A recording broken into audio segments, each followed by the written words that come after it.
So 40,000 லிட்டர்ஸில் sump septic tank soak pit design பண்ணி நம்ம வந்து இம்ப்ளிமெண்ட் பண்ணியிருக்கோம். 12,000 லிட்டர்ஸ் கொண்ட சம்ப் எப்படி நம்ம வந்து டிசைன் பண்ணோம், அப்படி டிசைன் பண்ணும்பொழுது என்னென்ன விஷயங்கள்லாம் நம்ம வந்து கவனிக்கணும், நம்ம அந்த மேலே இருக்கக்கூடிய சம்ப்பு மேலே இருக்கக்கூடிய கவர் ஸ்லாபை வந்து எப்படி நம்ம டிசைன் பண்ணி இம்ப்ளிமெண்ட் பண்ணியிருக்கோம் அப்படின்றத இந்த வீடியோவில் நம்ம முழுமையாக பார்க்கலாம்.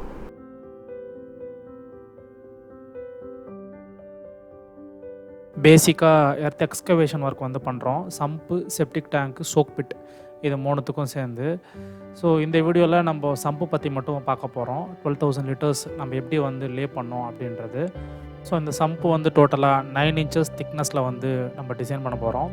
அவுட்டரில் இருக்கக்கூடிய ஃபஸ்ட்டு 4.5 திக்னஸ் வந்து பிரிக் ஒர்க்கில் வந்து மெயின்டைன் பண்ணிவிட்டு, பேலன்ஸ் இருக்கக்கூடிய 4.5 வந்து ஃபுல்லாக RCC கான்க்ரீட்டில் வந்து பண்ணுவோம். ரூஃபுக்கு நம்ம எப்படி ராடு கட்டி கான்க்ரீட் போர் பண்ணுவோம், அந்த மாதிரி வாலுக்கும் அந்த மாதிரி ஃபுல்லாக RCC ஸ்ட்ரக்சரில் நம்ம வந்து கான்க்ரீட் போடுவோம் ஷட்டரிங் பண்ணி.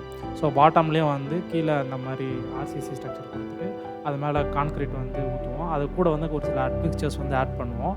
ஏன்னா வாட்டர் வந்து பெனிட்ரேட் ஆகக்கூடாது அப்படின்றதுனால இந்த கான்க்ரீட் கூட ஒரு சில கெமிக்கல்ஸ் வந்து ஆட் பண்ணி கீழே வந்து கான்க்ரீட் வந்து போடுவோம். கீழே கான்க்ரீட் ஜல்லி போட்டதுக்கப்புறமா வாலில் இருக்கக்கூடிய RCC ஸ்ட்ரக்சருக்கு நம்ம ஷட்டரிங் வந்து பண்ணணும். அதுக்கு ஒரு ஸ்டார்டிங் பாயிண்ட் வேணுன்றதுனால வால் ஸ்டார்டர் வந்து கீழே வந்து போட்டு மார்க் பண்ணுவோம் ஒரு 4.5 inches திக்னஸில். ஸோ அந்த வால் ஸ்டார்டர் நம்ம மார்க் பண்ணதுக்கப்புறமா ஷட்டரிங் பண்ணுறதுக்கு கொஞ்சம் கன்வீனியண்ட்டாக இருக்கும், ஏன்னா லெவல் வந்து தெரிஞ்சிடும் அப்படின்றதுனால. ஸோ இதை நம்ம பண்ணும் பொழுதே உள்ளே வந்து சம்புக்கு தேவையான இன்லெட் பைப்லாம் நம்ம இனிஷியல் ஸ்டேஜ்லேயே வச்சுறது வந்து ரொம்ப நல்ல ப்ராக்டிஸாக இருக்கும். இப்போ உள்ளே வந்து பார்த்தோன்னாக்கா இறங்குறதுக்கு நம்ம ஒரு சின்ன ஸ்டெப்பு மாதிரி கொடுத்துருக்கோம். அதை நம்ம வால் கான்க்ரீட் வந்து போடும் பொழுதே அதை நம்ம வைக்கிறது வந்து நல்லது. ஏன்னா அதுக்கப்புறமா நம்ம அதை டிஸ்டர்ப் பண்ணாமல் வால் கான்க்ரீட் ஜல்லி போடும் பொழுதும் அதுலேயும் நம்ம அட்மிக்சர்ஸ் வந்து ஆட் பண்ணி கான்க்ரீட் போடுறது ஒரு நல்ல ப்ராக்டிஸ். அது மட்டும் இல்லாமல் பிளாஸ்டரிங் பண்ணும்பொழுதும் அதுலேயும் அட்மிக்சர்ஸ் வந்து மிக்ஸ் பண்ணி பண்ணோன்னாக்கா சம்ப் பண்ணுறதுனால வெளியில் இருக்கிற வாட்டர் வந்து உள்ளே வந்து பெனிட்ரேட் ஆகாது, உள்ளே இருக்கிற வாட்டர் வெளியில் பெனிட்ரேட் ஆகாது. வால் கான்க்ரீட் ஜல்லி முடிஞ்ச உடனே அதை நான் வந்து டீஷட்டரிங் வந்து பண்ணுவோம். பண்ணி முடிச்சுட்டு இந்த மாதிரி சம்போட கவர் ஸ்லாபுக்கு நம்ம ஃபுல்லாக ஷட்டரிங் ரெடி பண்ணிவிட்டு அதுக்கு வந்து ராடு கட்ட ஆரம்பிப்போம். இப்போ நம்ம கொடுத்துருக்கிறது வந்து பார்த்திங்கனாக்கா 2-way ஸ்லாப் வந்து கொடுத்துருக்குறோம். கார்னரில் இந்த மாதிரி டார்ஷன் ரீஇன்ஃபோர்ஸ்மெண்ட் வந்து கொடுத்துருக்கோம். ஏன்னா ஒரு 4-5 டன் எடை கொண்ட கார் வந்து நின்னாலும் அது வந்து வெயிட்டு தாங்குற மாதிரி நம்ம 2-way ஸ்லாபும் அந்த கார்னரில் டார்ஷன் சின்ன ராடும் வந்து கொடுத்துருக்குறோம். ஸோ அது டியூரபிலிட்டி டிஃப்ளெக்ஷன் வந்து நல்லா அதை வந்து மெயின்டைன் பண்ணும்.